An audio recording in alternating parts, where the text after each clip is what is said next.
Maltese Cross Cabin, Theodore Roosevelt's ranch home. Maltese Cross Cabin in North Dakota, one of the places where Theodore Roosevelt, the 26th President of the United States, lived during his ranching days in the Dakota Territory.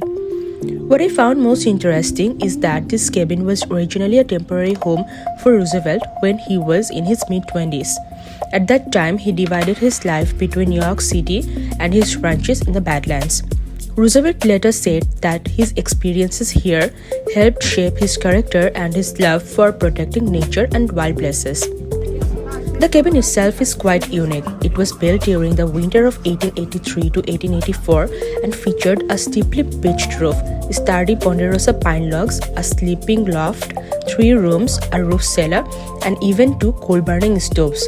For a frontier cabin of that era, it was considered a relatively grand structure. Walking through the cabin, I was fascinated to see the furniture, household items, and personal belongings that Roosevelt and the people around him used nearly 150 years ago. It almost feels like stepping back in time. What impressed me even more was how carefully everything has been preserved and displayed. The cabin is kept incredibly tidy, making it easy to imagine what life here must have been like in the late 1800s.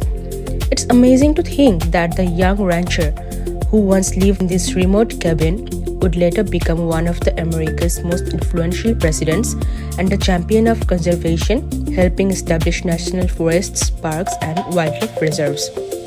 Visiting the Maltese Cross Cabin was not just a history lesson, it was a chance to see where part of Theodore Roosevelt's remarkable journey began.